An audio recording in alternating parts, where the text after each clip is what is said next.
Ladies and gentlemen, I have a real good treat for you today on the HammondCast show on KYOU Radio.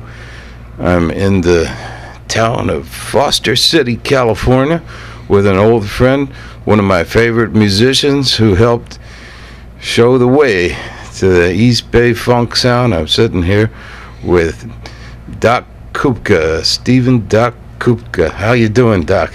I'm doing good. We're just getting ready to do our 40th anniversary show at the Fillmore, and so Tower of Power's live and well, and I have a little record company, Strokeland Records, that's an internet record company that's doing good, and glad to be here with you. Yeah, well, thank you for coming on our show, and I remember seeing you introduced by Bill Graham at the Fillmore 40 years ago. I was there. I used to go to the Fillmore every weekend, and you guys just blew the roof off the whole place. And since then, man, you've been touring all over the world. Everybody all over the world loves the Tower of Power, and you've always been into writing.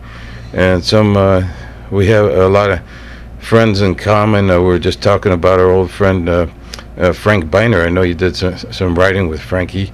Unfortunately, Frank passed away. Didn't he write some tunes for the Tower at that time? Yeah, he wrote several, and I mean, me and him have written a couple hundred songs, and I'm going to make sure that I get a lot of them recorded.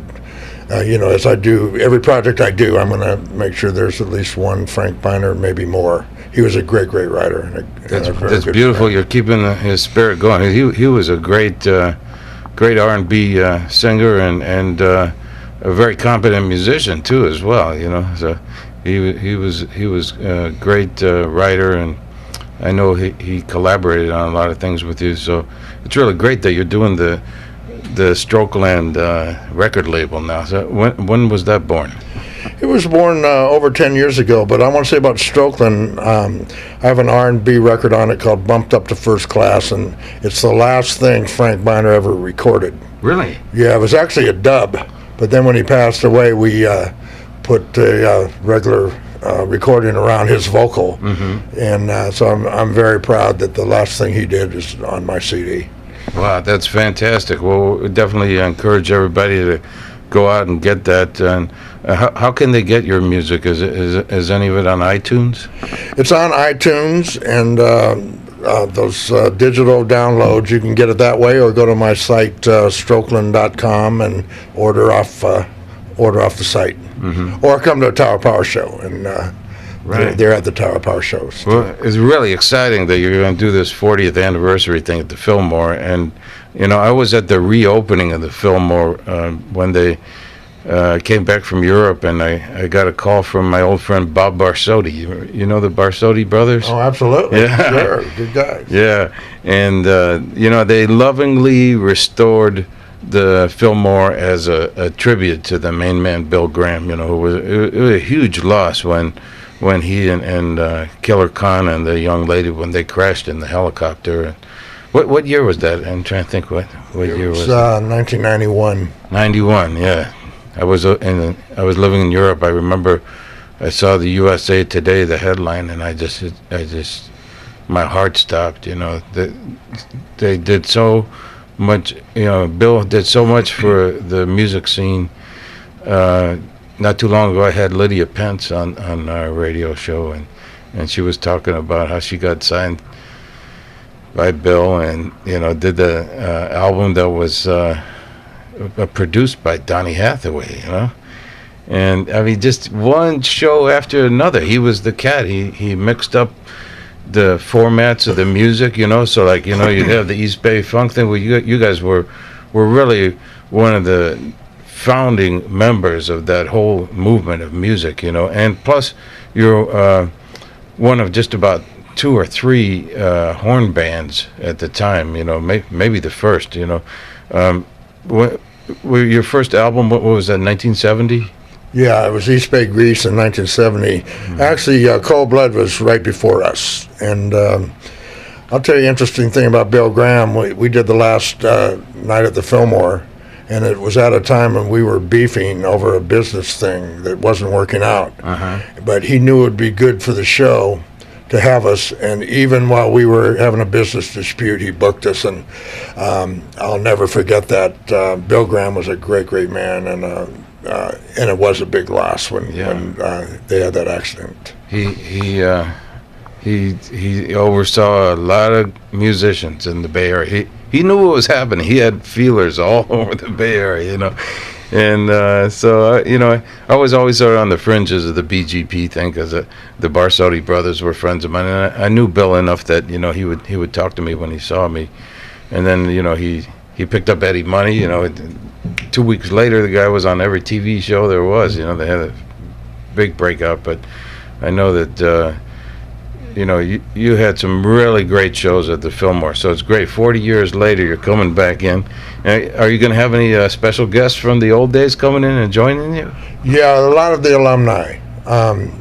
Just probably about 10, 15, maybe even 20 alumni. And we also, Sam Moore of Sam and Dave is going to come sing wow, a couple guest, songs, man. you know, and I'm a big fan of his, so I'm very thrilled about that. Wow, that's beautiful, man. Well, that's exciting. I hope, if I can't be there, I hope that I'll be able to see some of it. Maybe there'll be a few YouTube clips leak out there or something. But because I heard the show is completely sold out in advance, right? It's the toughest ticket of any show I've ever been in, ever. You know, yeah, it's completely sold out, and the stretched out guest list, it's crazy. I'll be glad when it's over from that level, but it's going to be a lot of fun playing. Yeah, I believe it. Well, you know, going back a few years, I remember when you shared the rehearsal place with the Loading Zone on San Pablo Avenue, down near one of our favorite places to eat, which was KC Barbecue Pit, which is still there, you know.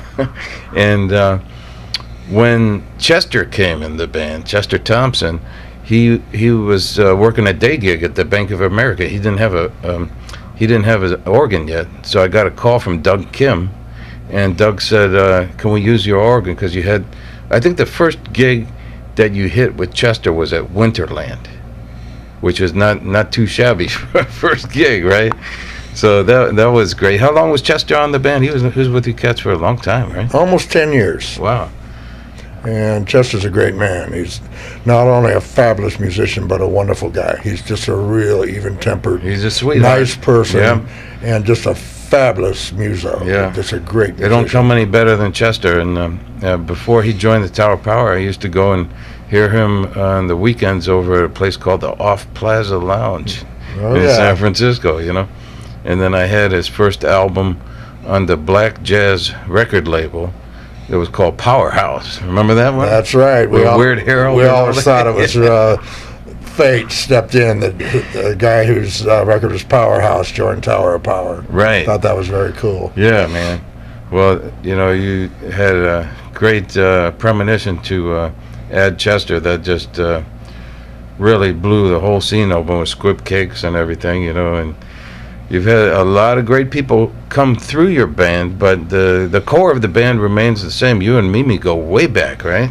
You had a band before Tower Power, the Motowns? Well, it was the same band. We just changed the name. So, it was the Motowns when I joined, and a year or so later, we just renamed the same band, the Tower Power. Right. And Rocco and David, they've both been on the band. Well, Rocco was there. David came a couple years, 2 years later. Well, I'm really happy that you have your original rhythm section, and you know Rocco, you know he's a real survivor, man. You know, and so many bass players and drummers have emulated the sound of your rhythm section, and it's just inspired so many people. Because I lived over in Europe for 6 years, and you have a big following over there. A lot of musicians cut their teeth listening to your records, you know. And then besides playing on the Tower records, your horn section got picked up for sessions by a lot of different name artists, a lot of big cats. Like who are some of the people that you really enjoyed playing on the record sessions? You did some tours also as well? Yeah, we did 3 world tours with Huey Lewis, which was a real highlight in my career because he's one of my favorite people. I really like Huey a lot. A very smart guy and a good guy. And I loved just hanging out with him as well as making music with him. So that was a real highlight. We also did a tour with Rod Stewart's Small Faces. We did a couple with Little Feat back when they were real big. Let's see. We did shows with Linda Ronstadt, Eurythmics, David Sanborn. We did some stuff with. But as for recording, I think a real highlight was the Elton John Caribou record. Oh yeah, that was huge. That was, I really felt like a professional after that. I felt like a studio guy after doing that one. And Linda Ronstadt, we did When Something's Wrong with My Baby with her. That was a real highlight. And where did you cut that record with Linda? Was it? It was up at the Lucas Ranch. Oh yeah. So, and that was real fun going there. I'm a big movie fan, so right. So actually going to Lucas Skywalker Ranch, I've been out there. Nice. Yeah, that's the only time I've been there. It was really fun. The studio's so big you could fit 3 full symphony orchestras. Yeah, it's like there, for a sound stage for the movies. Right. Anyway, so those are some of the highlights. Wow. Well, that's a really fantastic career, Doc. You have a fantastic career, and you're one of the nicest cats. I know you from a long time ago, so I really appreciate that you don't forget me, and you're coming on and do the radio show.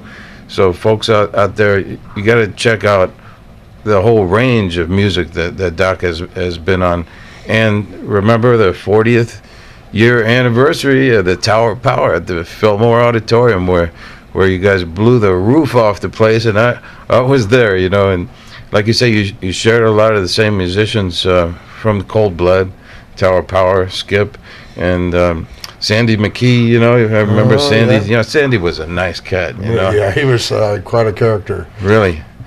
So I heard from his son recently, the MySpace thing. I had a lot of people from the old days finding me on the MySpace. So Strokeland has a MySpace, right? Yeah, I think so. That part of the operation I don't really handle. I'm a little behind the curve with internet stuff. I cling to the old ways. I don't know, but I better get with it because we're in the 21st century now. But we have internet stuff, and I want to tell you about a project that I just did called Doc Goes Hollywood. Oh yeah, which is a departure for me because all my other records are like classic R&B, snap funk, that kind of stuff, which like old style Tower of Power. That's actually what I do best. But as a departure, I hooked up with this guy William Ross, who's a Hollywood heavyweight. He did the Academy Awards in 2007, and he's the conductor, right? Yeah, for 2007, won an Emmy for that, and he's Barbra Streisand's MD, musical director. Wow. So anyway, we hooked up, and I had these old ballads. I always liked the Great American Songbook.